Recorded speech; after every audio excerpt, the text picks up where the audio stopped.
The massive chamber floated in the void of space, orbiting a world that had seen empires rise and fall for 50,000 years. Inside, 12 beings sat on platforms that glowed with ancient power. They represented the oldest species in the known galaxy, and they had ruled over countless worlds for longer than most civilizations could remember. Commander Tae-young stood in the center of the chamber. His uniform was simple compared to the elaborate robes and armor of the council members around him. Behind him stood Dr. Hannah and Ambassador Ji-woo, both carrying data tablets filled with humanity's achievements. They had traveled 3 months to reach this place, and now they would finally present Earth's case for joining the Galactic Council. Tae-young stepped forward and began to speak. His voice was calm and steady. He explained how humanity had developed faster than light travel in less than 200 years of space exploration. He talked about the peaceful colonies humans had built on 12 worlds across 3 star systems. He showed images of Earth's cities, its people, and the diversity of cultures that thrived on the human homeworld. Dr. Hannah added information about humanity's first contact protocols. Humans had met 3 other species before coming to the Council, and all 3 encounters had ended peacefully. There had been no wars, no invasions, no attempts to dominate. Humanity wanted to learn, to grow, and to contribute to the greater galactic community. The council members listened in silence. Some looked bored. Others seemed amused. When the presentation ended, Vertex of the Krillian Empire leaned forward on his platform. His species had ruled the stars for millennia, and his eyes showed the weight of ages. Vertex said slowly. His voice echoed in the chamber. You have been in space for 200 years, and you believe this qualifies you to sit among us? Tae-young met his gaze without flinching. We believe our actions speak louder than the number of years we have existed. Vertex laughed. It was not a pleasant sound. Several other council members joined him. Actions? You have built some colonies. You have traveled between a handful of stars. My people were building Dyson spheres when your ancestors were still living in caves. Every species starts somewhere, Dr. Hannah said quietly but firmly. We do not claim to be your equals in age or experience.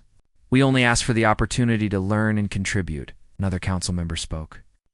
This one was Kelthra of the Voskin Collective. Her species was known for their advanced mathematics and probability calculations. The issue is not merely your youth, she said. Our analysis shows that young species often lack the cultural maturity to handle the responsibilities of council membership. You are impulsive. You fight among yourselves. Your planet still has conflicts and divisions. Ambassador Ji-woo stepped forward. Despite his youth, his voice carried confidence. With respect, Counselor, we have studied the histories of many council species. All of you had internal conflicts when you were at our stage of development. The Krillians fought 3 civil wars before achieving unity. The Voskin Collective was 7 separate nations before the Great Merging. We do not claim perfection, but we are learning and growing. The chamber fell silent for a moment. Tae-young could see some council members shifting uncomfortably. Ji-woo had done his research well, and the truth of his words could not be easily dismissed. But Vertex was not finished. You make fair points about history, he said. However, the Council exists to maintain order and stability across the galaxy. We have systems that have worked for thousands of years. Adding unstable elements disrupts that balance. Perhaps in another 1,000 years, when you have matured, you may apply again. Dr. Hannah felt anger rising in her chest, but she kept her face calm. 1,000 years? How many generations of humans must live and die before you will consider us worthy? As many as necessary, another council member said coldly. Tae-young looked around the chamber. He could see it in their faces now. This had never been a real consideration. The council had decided before the humans even arrived. This was just a formality, a way to maintain the appearance of fairness while keeping their exclusive club closed. I see, Tae-young said quietly. Then let me ask you this. What exactly must we do to prove ourselves? What standards must we meet? Vertex smiled, and it was the smile of someone who knew he held all the power. That is for the council to decide.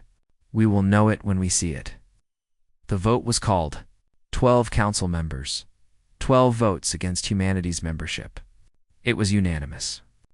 The decision was final, as the 3 humans were escorted from the chamber. Dr. Hannah activated a recording device hidden in her sleeve. She had captured every word, every facial expression, every dismissive gesture. The people of Earth would see exactly how the galaxy's supposed leaders had treated them. In the corridor outside, Giwu looked at his companions. "They were never going to accept us," he said. No, Taeyang agreed. "They see us as a threat. Young, dynamic, growing fast.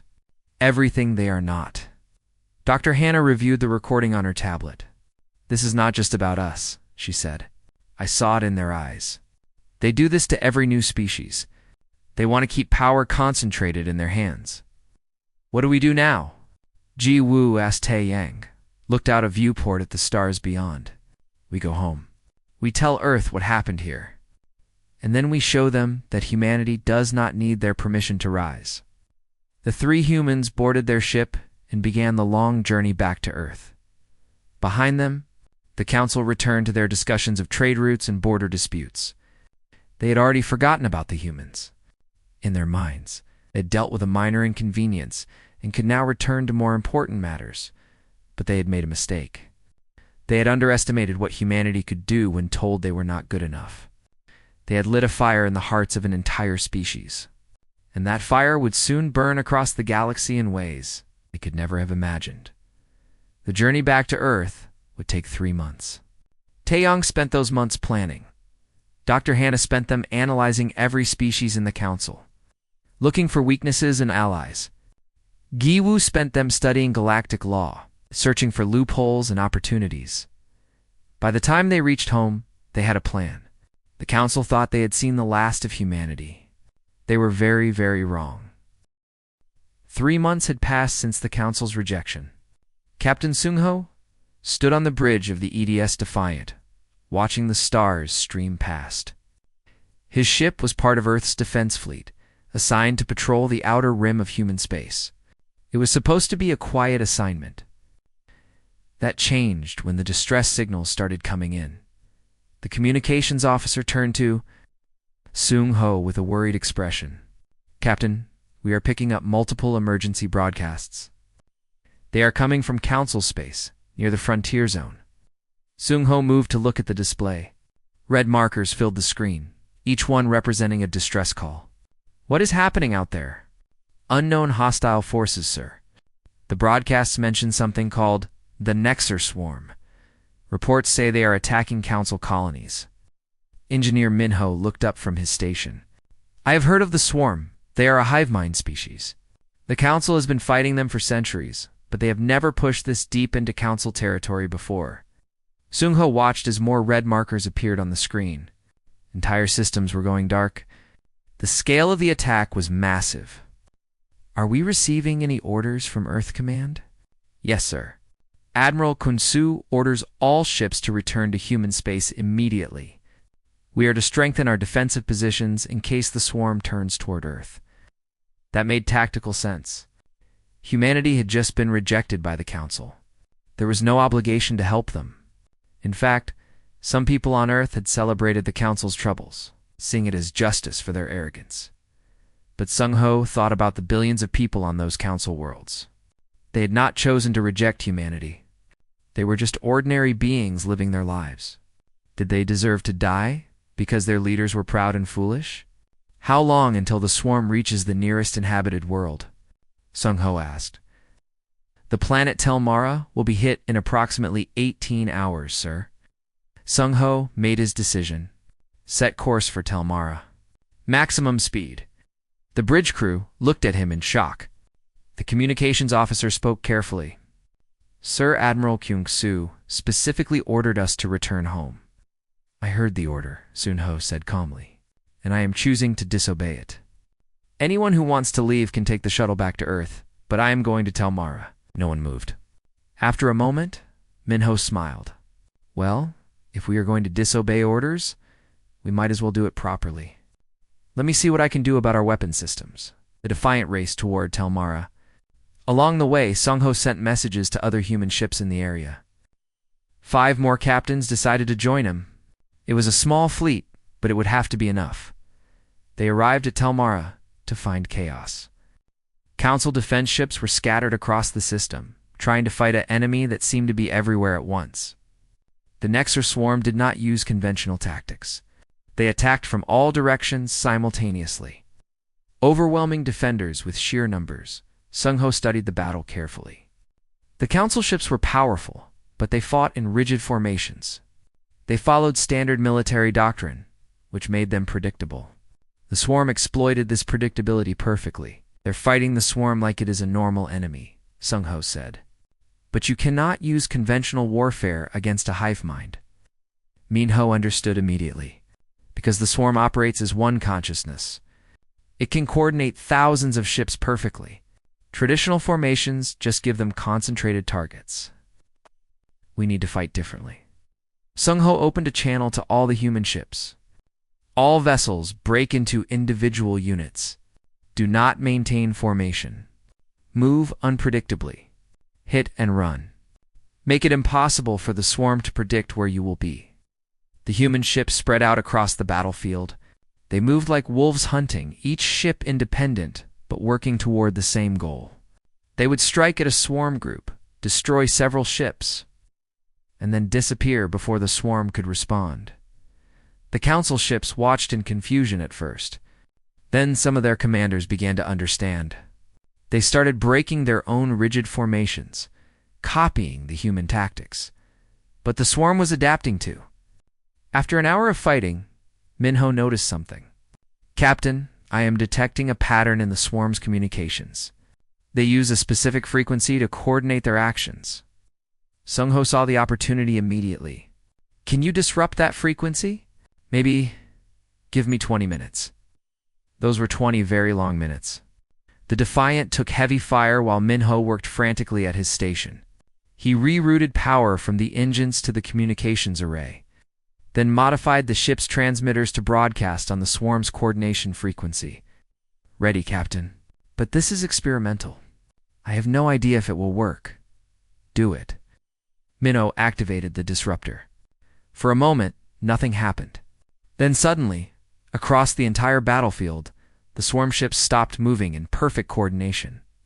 They began bumping into each other, firing at random targets, moving in confused circles. It is working, Min-Ho shouted. The disruptor is scrambling their hive mind connection. They cannot coordinate properly. Sung-Ho did not waste the opportunity. All ships press the attack now, while they are confused. The human and council forces struck hard. Without their coordination, the swarm ships were just individual vessels, no more dangerous than any other enemy.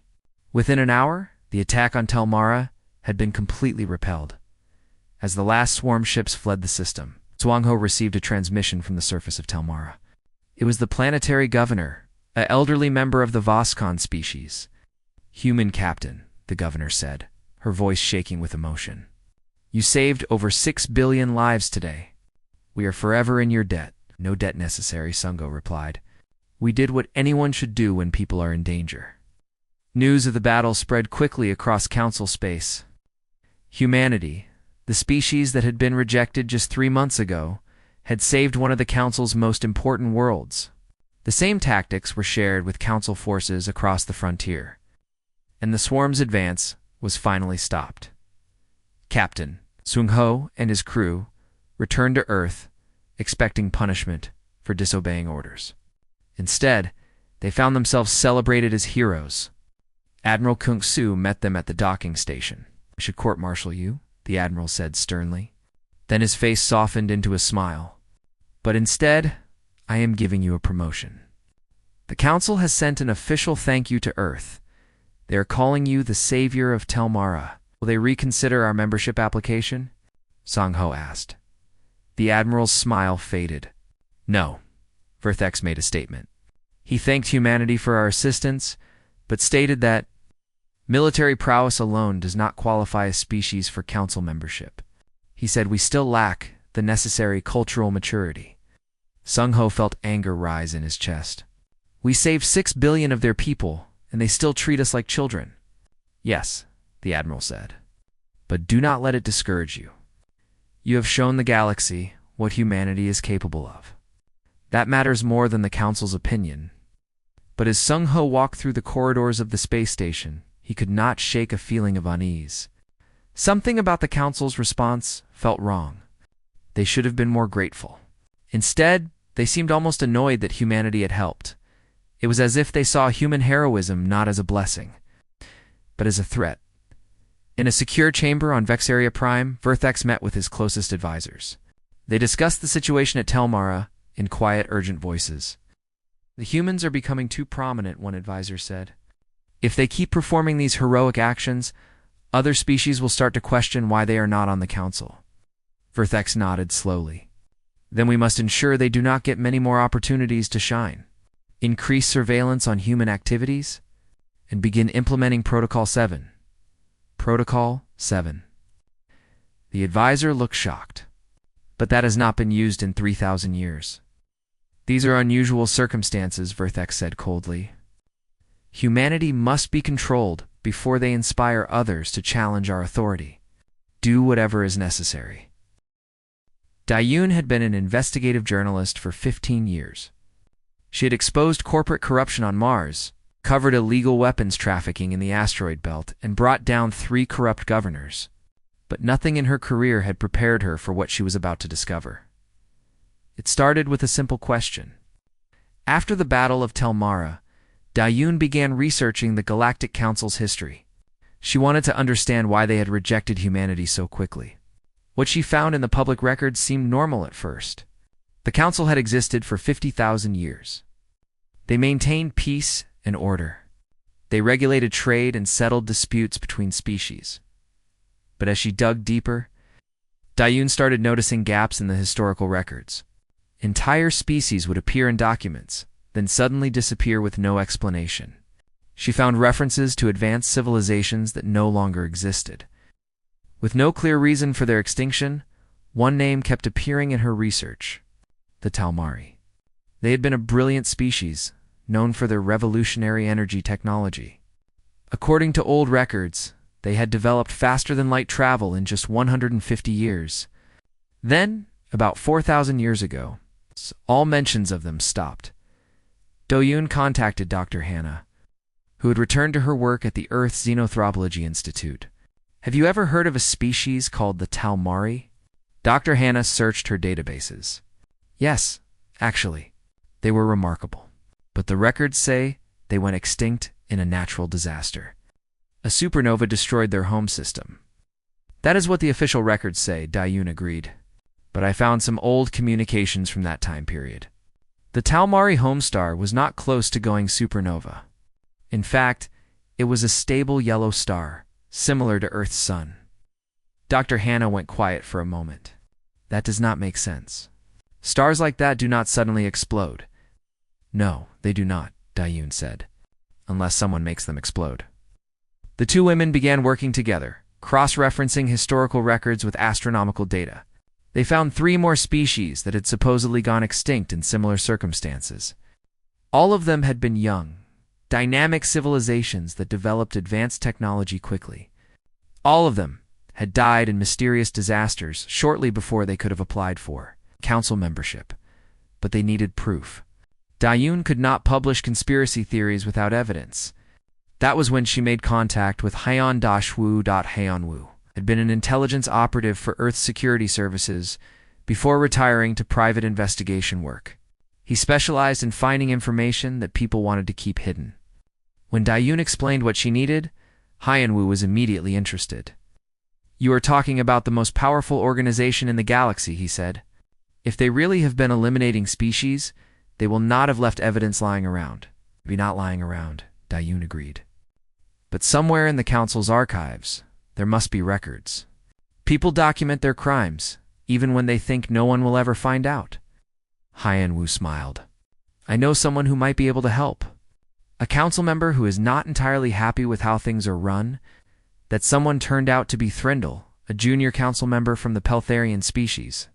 Threndel had only been on the council for 50 years, which made him practically a newcomer by their standards. He had watched Vertex reject humanity, and something about it had bothered him. When Hyeonwoo made contact through secure channels, Threndel was cautious at first, but when he heard what the humans suspected, his concern grew.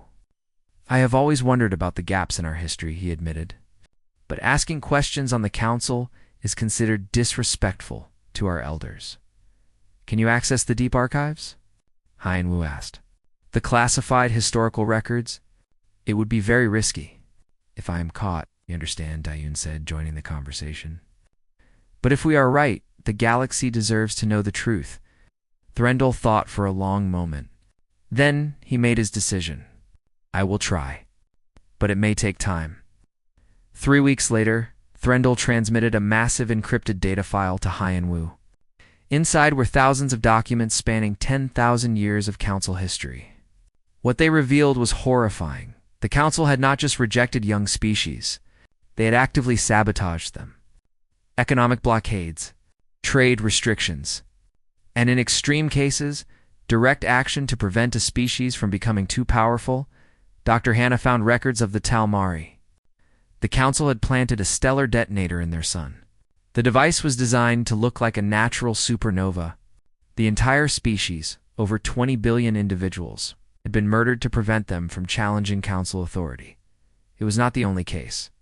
15 other species had been eliminated over the millennia, some through subtle economic warfare that led to societal collapse. Others through more direct means. The pattern was clear.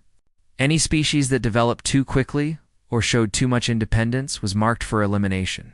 And now, humanity was on that list.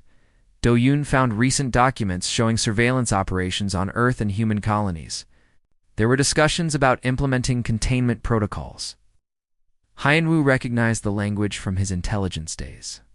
These were not defensive measures. They were preparations for offensive action. They are planning something against Earth, Hien-Wu said grimly. We need to get this information out immediately. But how? If they released it on Earth, the Council could claim it was human propaganda. They needed the information to spread throughout Council space, where other species could see it. Dr. Hannah had an idea.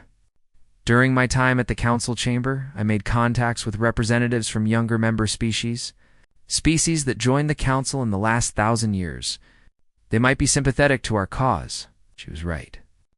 When Dr. Hannah reached out to these contacts with samples of the evidence, the response was immediate. 3 species responded with shock and anger. They had suspected something was wrong with the Council.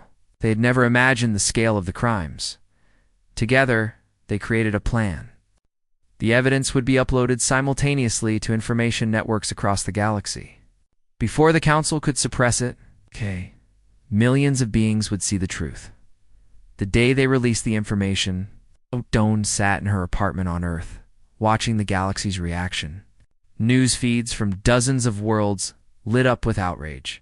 Protests erupted on Council member worlds. 3 species formally demanded investigations. Vertex appeared on galactic broadcasts, denying everything. He called the documents fabricated. He accused humanity of spreading lies to undermine galactic stability. But his denials rang hollow. Too many people had seen the evidence. Too many details matched what historians had long suspected. In the chaos, something unexpected happened. Representatives from 3 minor species sent secret communications to Earth. They wanted to meet. They wanted to discuss forming an alliance against the Council's tyranny. President Jae-hyun, Earth's newly elected leader, reviewed the messages carefully. He was a former labor rights activist who had built his career fighting against powerful institutions that exploited the weak. The Council was just another oppressor, albeit on a much larger scale. We should meet with them, Jae-hyun said to his advisors. Not secretly, publicly. Let the Council see that they cannot control the galaxy through fear anymore. Taeyong, who had been promoted to admiral after his return from the Council, was not so sure.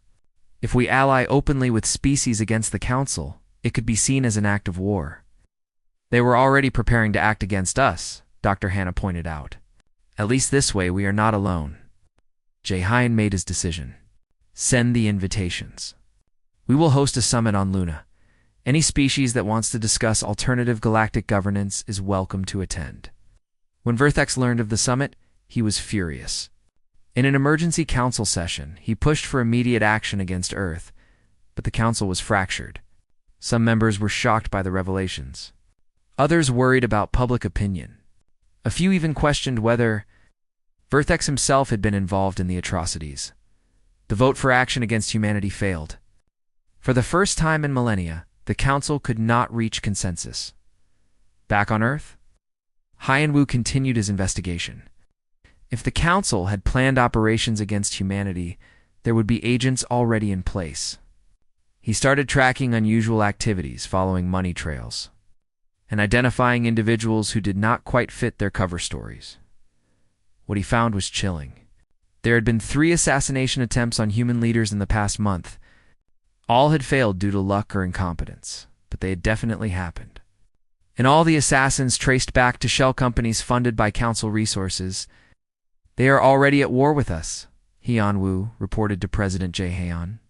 They just have not made it official yet. Jaehyun looked at the evidence and felt a cold determination settle over him. The council had existed for 50,000 years, crushing any species that dared to challenge their power. But they had never faced humanity before. Let them come, Jaehyun said quietly. We will show them what happens when you try to suppress people who refuse to bow. The ultimatum arrived on a cold morning in Geneva, where President Jaehyun was meeting with Earth's Security Council. The message appeared on every government communication system simultaneously. It's impossible to ignore or dismiss. Vertex's face filled the screens. His expression was stern, showing no hint of compromise. Humanity has spread dangerous lies and undermined the stability that has protected the galaxy for millennia. You will submit to Council guidance protocols within 30 days, or face complete economic isolation.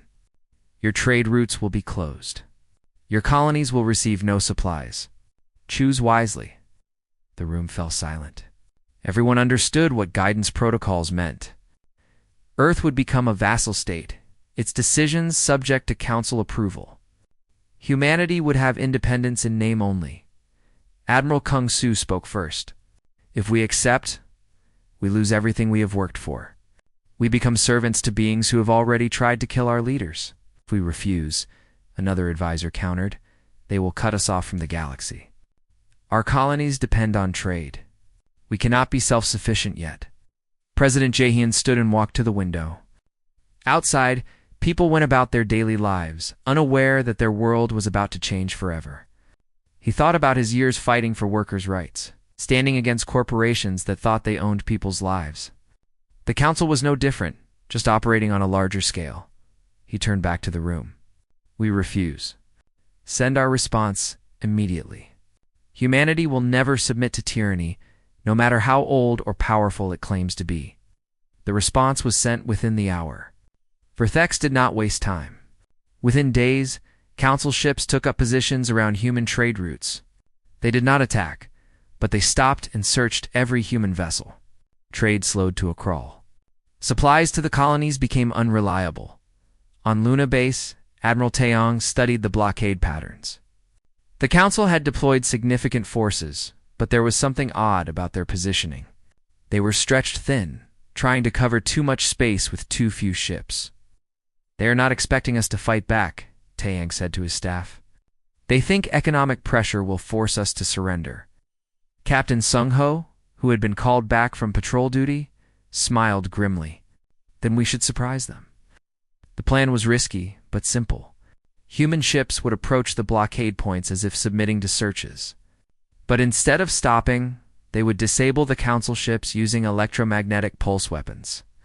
No deaths, no destroyed vessels, just captured ships and embarrassed council commanders.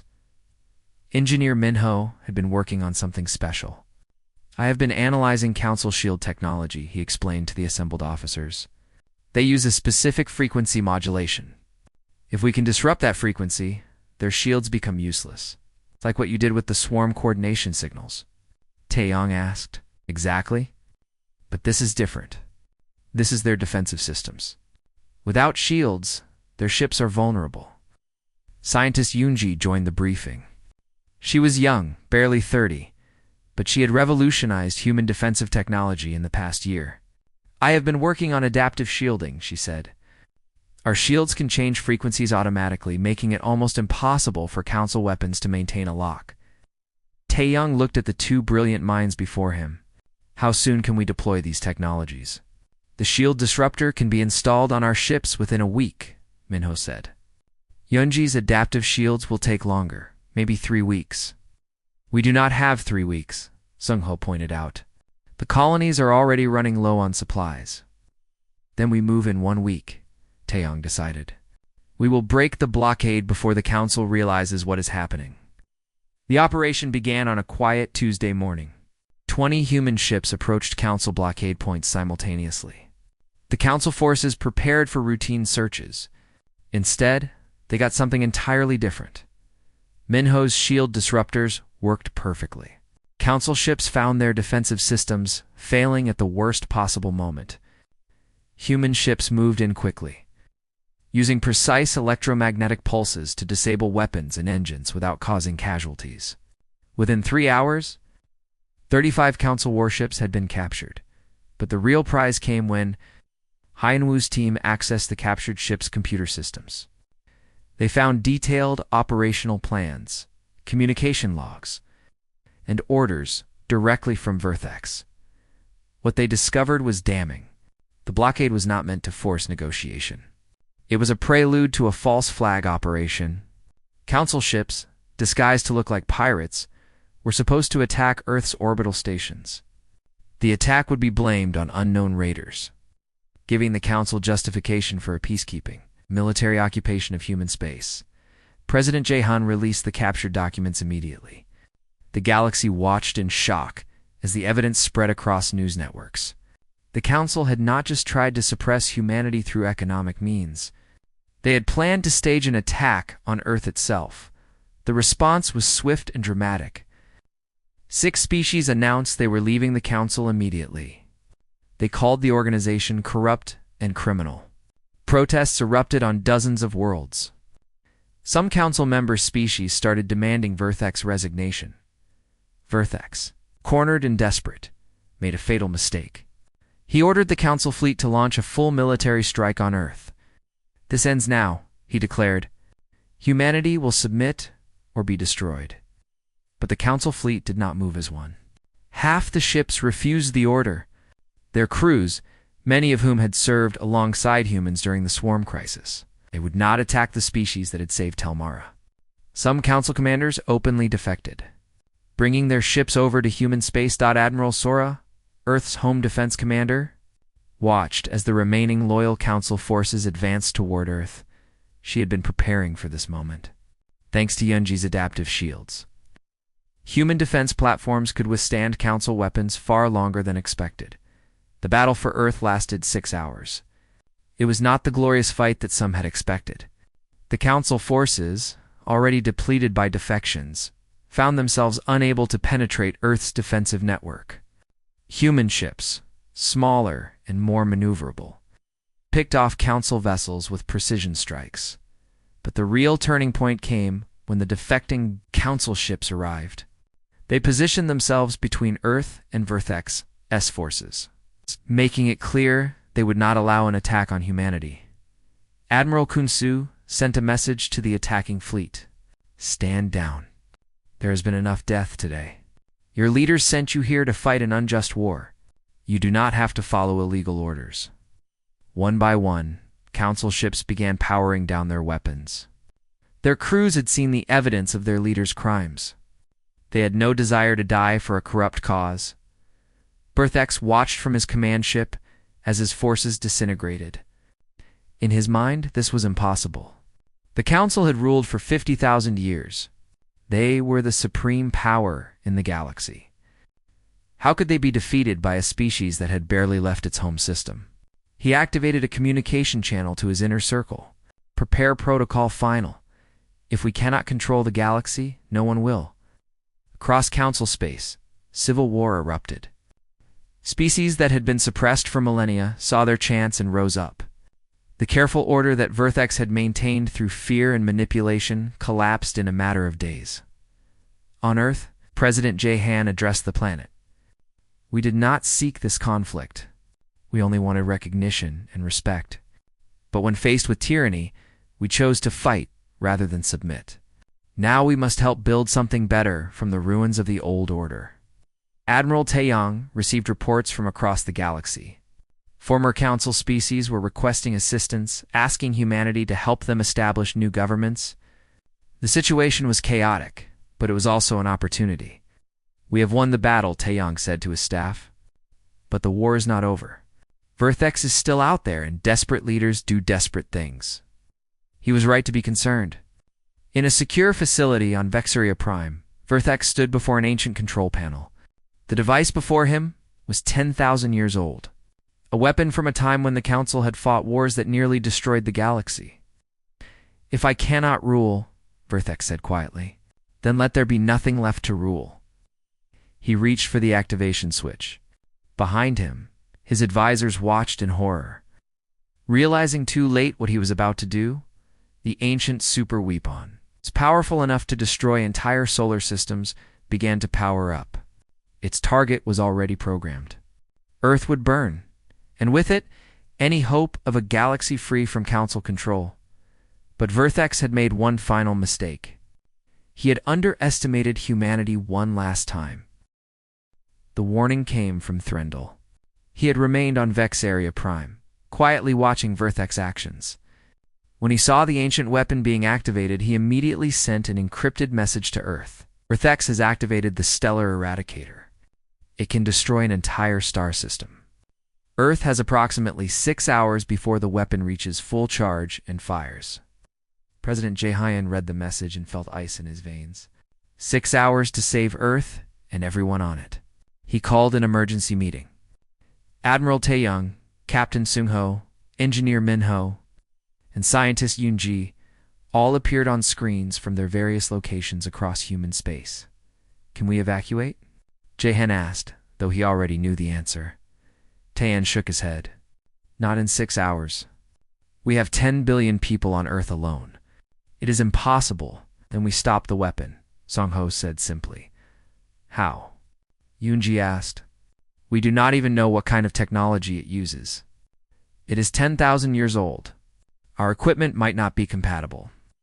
Min-ho studied the technical data that Threndel had included. It is a stellar destabilizer.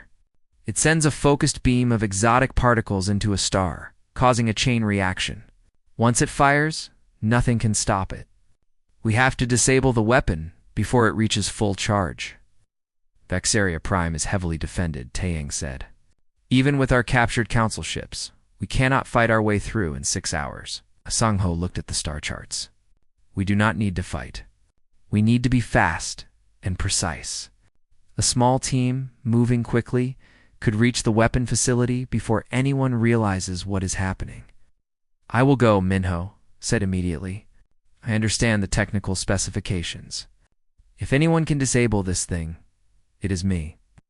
"I am coming too," Yeonji added. "Two minds are better than one, especially with ancient technology," Seung-ho smiled. "Then I will get you there." "Taeyang, we need your fastest ship." Within 30 minutes, a small human vessel was racing toward Vexaria Prime. It was a stealth ship, designed for reconnaissance rather than combat. On board were Seung-ho, Min-ho, Yoon-ji, and a team of 6 Marines. They arrived at Vexaria Prime to find chaos. The Civil War had reached the Council's homeworld. Orbital defense platforms were firing at each other. Ships loyal to Vertex fought ships that had defected. In the confusion, the small human ship slipped through, unnoticed. "The weapon facility is in the northern continent," Min-ho said, reading Threndel's intelligence. "Deep underground, in a mountain complex." They landed 2 kilometers from the facility entrance. The team moved quickly through the alien landscape. Vexaria Prime was beautiful, with purple skies and crystalline forests. Under other circumstances, Yoonji would have loved to study it. Now, she just wanted to save her home. The facility entrance was guarded, but the guards were distracted by reports of fighting in the capital city. Seung-ho's team neutralized them quietly. Inside, they found corridors carved from solid rock, lit by lights that still glowed after 10,000 years. "This way," Min-ho said. Following the technical schematics on his datapad, they reached the main chamber to find Vertex standing before the massive weapon. The stellar eradicator was a thing of terrible beauty, all flowing curves and pulsing energy. A countdown display showed 2 hours and 17 minutes remaining. Vertex turned to face them. He did not seem surprised. Humanity, of course. You never know when to accept defeat. Shut it down, Sang-Ho said, his weapon trained on the council leader. I think not. In 2 hours, your world dies. The galaxy will see what happens to species that challenge the proper order.